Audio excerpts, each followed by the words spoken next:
Hi, this is Lindy Kaiser with ClearanceJobs.com. Welcome to this episode of Security Clearance and Security on Federal News Network.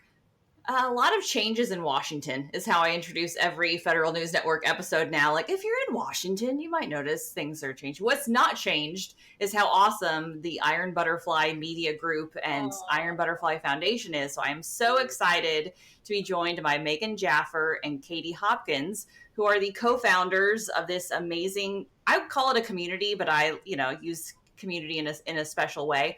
Again, media company, the Iron Butterfly podcast. If you haven't checked it out, just really amplifying and sharing about the amazing things that women are doing in national security, which I love. So I feel like I talk to you guys all the time, but I can't even, what is time? I feel like we've done a podcast before, but I can't remember. It was probably like 500 lifetimes ago. We've lived and died many times since then. We have. But I love your swag. I got look my at us. code shirt. I know. Yeah. I know. We're all wearing like each other's swag. So I have my Secret Squirrel tank. I have my Secret Squirrel shirt.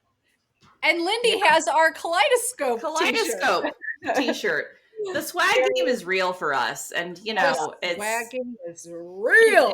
If you know national security, then the swag is important. We're gearing up for Soft Week at Clearance Jobs, which we're going to be at. So, I feel like Soft Week, AUSA, all of those events, and I like. Oh, can I?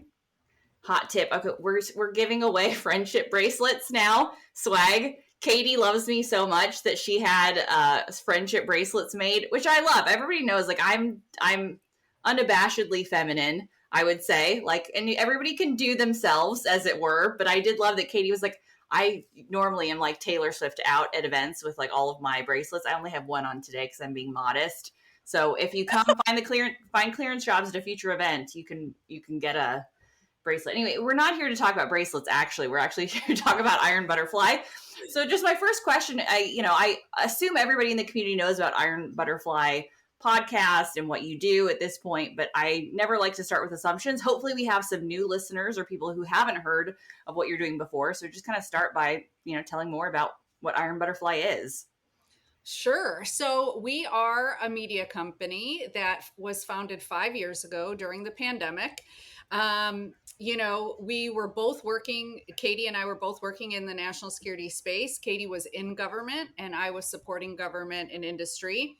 And we had done work with women in national security prior. We had an organization that we had co-founded.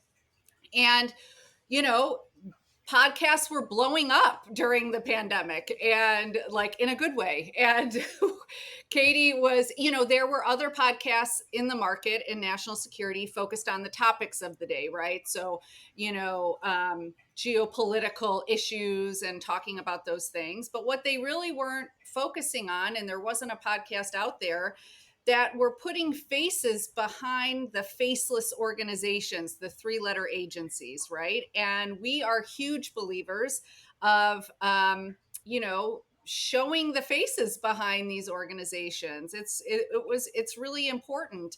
And we kind of wanted to fight the narrative of this, the intelligence community is this James Bond-esque community with people drinking martinis. They do, but that's not the main purpose. And it's not this, in the shadows, in the darkness. There are lots of different jobs, lots of different people. And we wanted to focus on women. So we started with our podcast, which is Iron Butterfly Podcast, where we highlight the women in the national security space. We tell their stories. It's kind of a love letter to them. It is kind of a historical, capture of these women. Especially now at a very unique time. And it's been 5 years. We have grown. Now we have 3 podcasts under our umbrella. We like to say, you use the word community, we use ecosystem. And so we have 3 podcasts now. We have ours that is in our 8th season, We have Sarah Scully is the host of the Women in the Arena podcast under the Iron Butterfly umbrella. And she focuses on military women, both in currently serving and veterans. And we have a third podcast coming out, hot take, in a couple weeks, called The Planeteers, hosted by Beth Bannerman. And she's going to focus on women in the women CEOs in the sustainability green space. And on top of all that, we have produced and directed the first documentary about women in the intelligence community, which we should be finishing up this summer and hopefully submitting to Sundance in the fall. So in a nutshell, that's who we are. That's amazing. I mean, I love, I love the life cycle of all of this. Again, the Iron Butterfly life cycle. The fact that you've produced these documentary, and nothing like that exists, right? It seems like the roles of women in the intelligence community, like women have been serving in the IC for a number of years, but it's kind of like, we talk about shadow warriors, or they're like the shadow warriors of the shadow warriors sometimes. So the fact that, there has never been a documentary made about the work that they've done, and that you're doing that, I think is incredible and inspiring. And hopefully, a big focus for me and us at ClearanceJobs is how do we get the next generation interested in this work? And we know that representation and storytelling matters. So being able to see that, I think I'm so excited for the young women who will see that and be like, oh, I didn't know I could do that. And then they're going to see, they hear the podcast or they're going to watch the documentary and be able to be a part of that. So it's super exciting. So yeah, you talk about you've been around for 5 years. It's funny how it seems both new and then fully kind of incubated at the same time. So I kind of want to talk about the Iron Butterfly life cycle. What has the process of growth been like for you guys, and kind of where are you at today versus where you were 5 years ago, and where do you see, the community going? You mentioned, these other podcasts and projects, but talk a little bit more about that. Yeah, absolutely. So, I think what Megan and I have realized, particularly over the course of post-production with the documentary, is Megan touched on, yes, this is absolutely about highlighting the untold stories of women who have served from the shadows and in the intelligence community. It is equally a story about how to create in the world. And so Megan and I have basically been on this like entrepreneurial journey together as co-founders. And, we kind of, if we think about the life cycle of that, it starts with what Megan likes to call a dream, right? Like we have these dream sessions where we sit down together. And for Megan and I, that looked like us sitting together in her backyard, socially distanced from one another during COVID, staring up at the stars, saying like, what change do we want to create in the world? That's literally where we started, right? And so we started talking about, we had created women's communities together, and we wanted to share women's stories. We thought that women had just this unique perspective that hadn't been shared with the world. And so we started with this idea, right? But as we learn as entrepreneurs, your idea is maybe like 10% of what you need to actually create something, right? Then you actually have to create it. Like we created an LLC, we created a company, we created a team, and then you have to build it, right? And I think what's cool about this life cycle, Lindy, as you mentioned, is that you're doing all of these things simultaneously at the same time, right? So we're continuously dreaming. Like we literally have a neon light up sign in our office that says, I have a crazy idea. And we turn it on every single time we go into the studio to record an episode, right? And we're also building at the same time. So like Megan mentioned, like we have these 3 podcasts now, we have this documentary now, we have a foundation now, but I think we're always periodically sitting down to just dream together about like what actually is the impact and the change that is needed in the world. And I think we all are seeing that like we're really at this inflection point, this really interesting inflection point, both in our country and in our government, but also in just like power structures in the world and women's roles in the world. Like sometimes I think we forget oftentimes that like women got the right to vote legally only 100 years ago. And that wasn't actually really like culturally actualized until several decades after that, right? And so we're actually very this is a new social and cultural experiment that we're doing globally, and I think women are a part of this conversation in a really new way. And so we're always thinking about what are ways that we can bring that women's perspective and women's voices to the forefront. Yeah, I love that. So you teed to my next question perfectly. So the current moment, where are we at today? It's a little crazy, right? I mean, it's just very interesting where we're at. And I say that I have such a hard time because I'm a naturally positive, also slightly sarcastic person. So it's hard for me because these are very heavy, serious issues, right? With what's going on with DEIA and all of that. So I have a hard time because I want to be cognizant and respectful of that, but also my personality is just to keep going, right? Like we've just got to find it. So even like Women's History Month came, and I was like, it's not canceled, right? Like you can't it's been around for a while. Like I think, representation and, being equitable is not a government initiative, right? First and foremost. So that's like my personal take. This is just, these views are my own. Do not represent anybody else's. Like, so that's my personal take on it. But for me, that makes what you're doing so much more important because you're not a government entity. You are two amazing, brilliant individuals who have this opportunity to tell stories and amplify stories that can help, engage women, but also like men are going to watch the documentary and be like, man, I want to be a part of that. Like, so it's also not, a completely, gendered approach as well, but it is highlighting people that have not necessarily been represented or had their stories told before, which I love. So yeah, I mean, it's like how far deep into the hole do we go? But just for me, like, thinking about like what's going on. I mean, you've seen that with programs being shuttered and people not wanting potentially to invest in things that look like they're promoting diversity. But why is what Iron Butterfly does even more important, again, especially in the federal space, for folks to see like, hey, women are still at work in national security and we continue to need them to be at work there.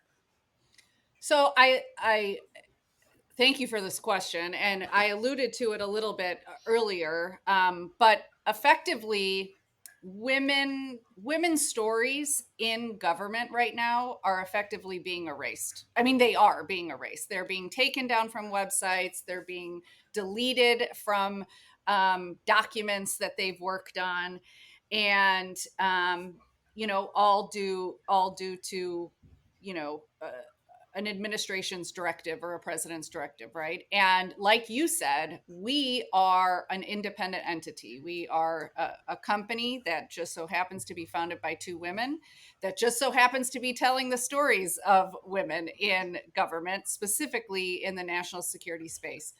And so we don't have to stop. That's the positive part, right? We can continue to share these stories. We will continue to share these stories on all different scales, whether it is the platform of a podcast, whether it is in social media, whether it is in a documentary form, or a form that we haven't done yet, right? But we firmly and strongly, to our core, believe that we should be elevating the voices of women and minorities, and that's what we will continue to do. That's what our team's mission really is to do that, and do that through belief, authenticity, and love. And I think that's what keeps us going. Like, it was a hit to us as well. Early on this year, we lost every single one of our sponsors that would have covered our operating costs for the year. And we were struggling, much like a lot of people in different spaces, because of the DEI executive order. And we kind of had to grieve that and then jump right back on the horse and say, okay, we're not giving up. What we're doing is important, is more important than ever. And so how can we shift? Where can we pivot so that we can continue to provide these stories and to bring them to light? And can I just add one thing to that, Megan, which is I think when we have this DEIA conversation, a lot of times people's minds automatically go to the portions of government organizations or companies that are actually chartered with that mission, right? However, if you just look at those letters and what those letters actually stand for and the principles and the values that those letters stand for, like that is why we are here, right? So diversity, equity, inclusion, and accessibility. If you look at the inverse of those terms, the inverse of those terms is conformity, inequity, exclusion, and inaccessibility, right? And so ultimately what we are doing is taking those principles and doubling down on them, right? Because those principles to us are just as important today as they were 4 months ago. Yeah. Can Yeah, I just love say, these. damn, that was good. I never heard her say that. That was good. Good. Well, no, I think that's important. Yeah, I think it's, and I love that you created that and said, do you want to stand for those principles? And I don't think the government does, and I don't think most companies do. And I will say, I think again, we've had this, it was a a shockwave, I think, especially, but I think you will have companies coming back and saying, like, we see that in the national security space, like, we want to hire as many competent, qualified people as we can. So if your hiring programs are not being equitable and reaching out to a diverse population, then that's not inclusive. That's the opposite of what the government is wanting to do. And because they're saying, hey, we want hiring decisions, we want things to be made, on this equal footing. They've the physical fitness test in the military, one of my favorite things to do, because they get our community so excited. And so, like, even they're changing the physical fitness standards for that to be equitable. And, like, that's fine. We go back and forth on all of that stuff constantly, but that still means that you're giving opportunities for women to engage. And I think for companies who are looking to hire anybody who wants to have a strong workforce, you've got to be engaging women in that. And because retention is big across the national security community. And for me, I always love to fight this stuff with data. Like, the data shows they're not hiring as many women. They're not retaining as many women. And I think that's worth looking into. And if you find, that's a self-selection out or whatever, but if you also find that you're actually creating programs that make it more difficult for women to work there, Then it's yeah. And I love, again, I think the stories matter, right? Because it's also just turning on, activating somebody's brain to understand this is a possibility. I always share my story of that. I, went to George Washington University. I had no idea that JROTC was like a thing, that it existed. I remember, like, my brother being recruited in rural Iowa, but for me, somehow the military did not reach out to me. But I had these, like, a ton of my friends, because I was in a national security track there, were in ROTC. They were in it because their parents had told them about it, right? So I was just like, man, I wish somebody had told me about that. I wish the Women in the Arena podcast, I'd come across that as a young high schooler and said, oh, that is so cool. That would have saved me a lot of money. So for me, just the stories that you're telling, I mean, it would have been great. I mean, it would have been fine, but yeah, it saved my parents a lot of money. The stories that you're telling, I think they will just activate folks. And I know there's companies like ClearanceJobs has said, like, our CEO is a first generation immigrant. He's like, we're going to be committed to supporting the community across the board. Like, that is a value for us, has not changed. I think those company values will stay the same. And I think for me, this is where my feminist libertarian bent comes in. It's like, I don't expect the government to do all this for me. I think that we can activate our population and get things done. And again, share stories and, promote the community, and, we'll stay committed to that. So that was, now we've all had our moments. I can't top what Cadie said, though. That was fantastic. I know. So oh my gosh. Back to Cadie, the butterfly effect is something that you always remind us of. So can you kind of explain what the butterfly effect means for the work you're doing? I think it ties into kind of what we talked about, how it's activating, the network here.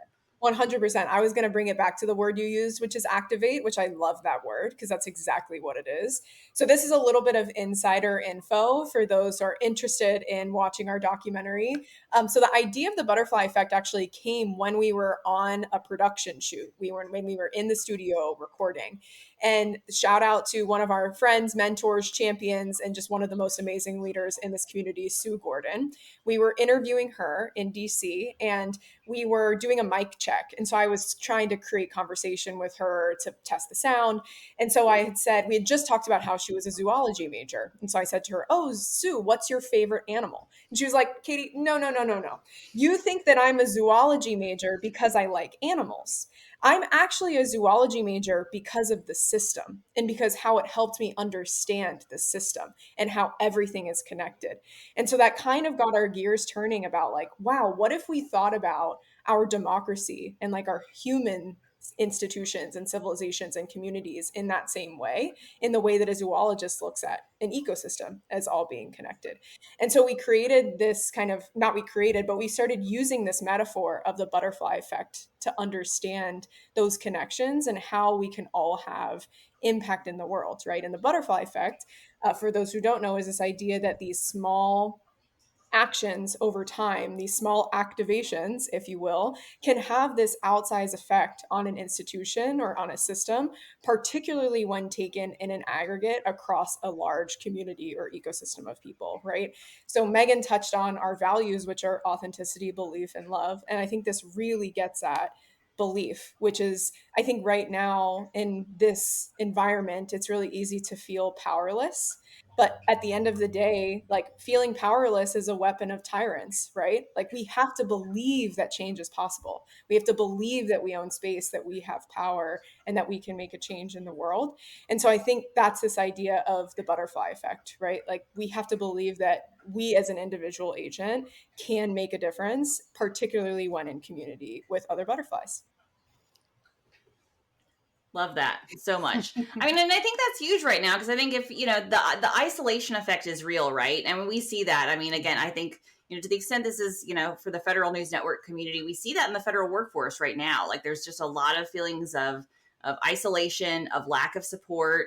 And I do think women are more vulnerable in those cases, right? I mean, I think that there is a disproportionate, I mean, the problem that, with all this going on, we want to treat everybody as equal without kind of always understanding that different populations are affected in different ways by, policy changes. You teach to some of this. I mean, I'm at the stage of life where my friends and I all love to talk about how the medical community is not like built for women. We're like, man, we get, so like I have so many different soapboxes we can get on. So that's sometimes you have to understand, like in these institutions, it's things disproportionately affect people. And if you feel like you're alone in that, or is this only happening to me? Am I the only person in my, in my workplace or workforce who's being affected by things? So that community is real, and just reaching out to other folks.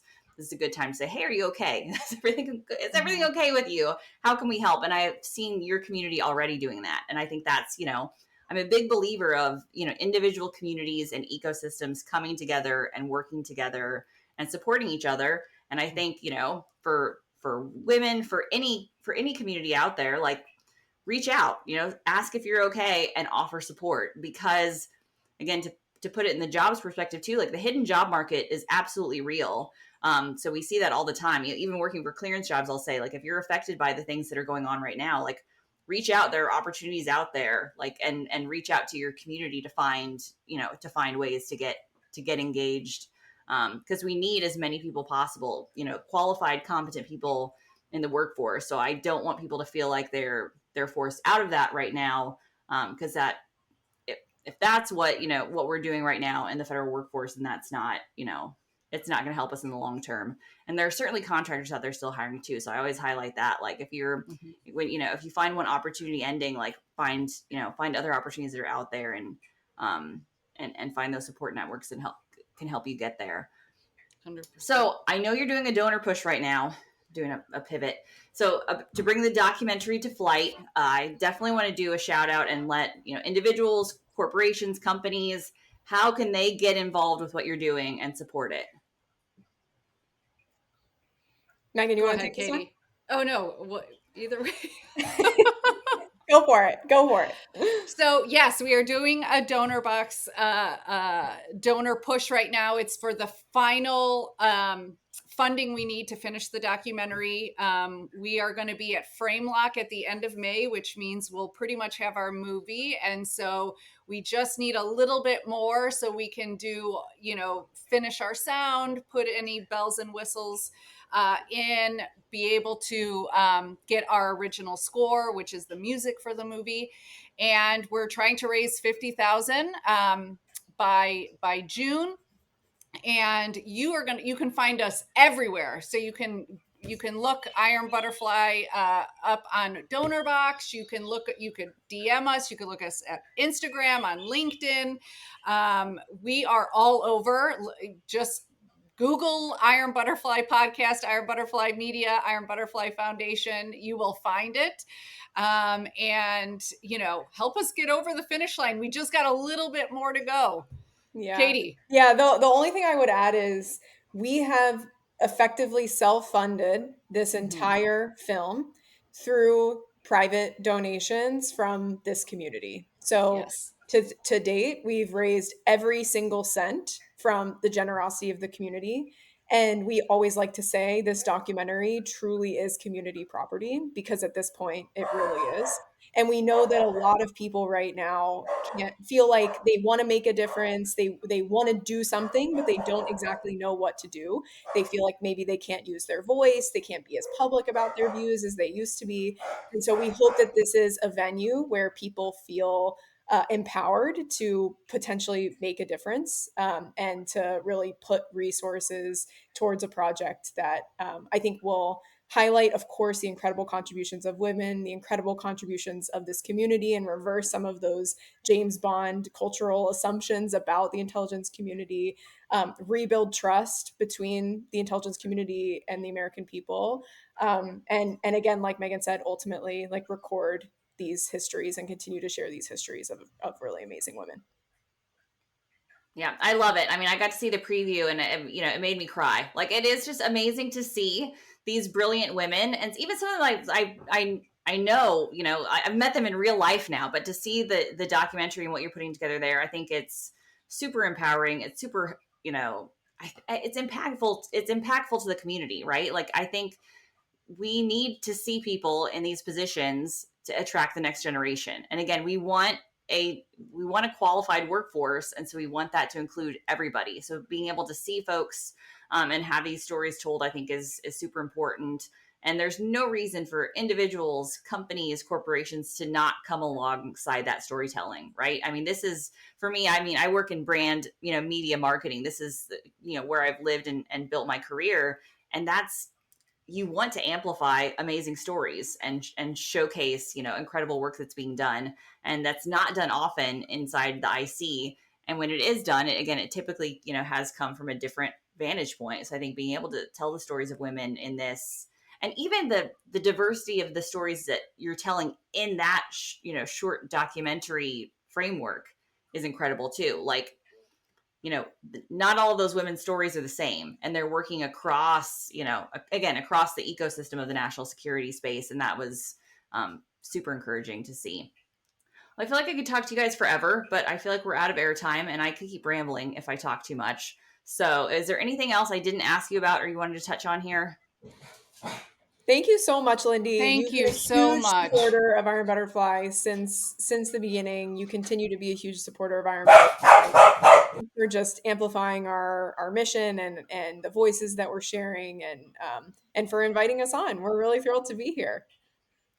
Well, I love you guys. You do great work. You tell great stories and you do great work. So I think anybody should want to come alongside that.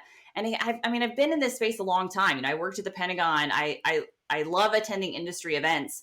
But if you think that there are as many women in this community as there are men, like you have not attended an industry event lately, And so I always just say, like, if we want, there's work to be done again to have the most robust, qualified workforce possible, because there are brilliant people who have solutions that the federal government and national security needs.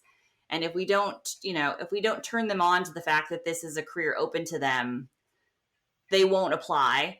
And they won't apply if they can't see what's happening. And you are shining the light on that in a beautiful way. So you are, again, I get super excited for the next generation. Again, I'm getting old, so I'm like, for the young people. So I see sometimes you don't always see the footprints, the metamorphosis of what you're doing now.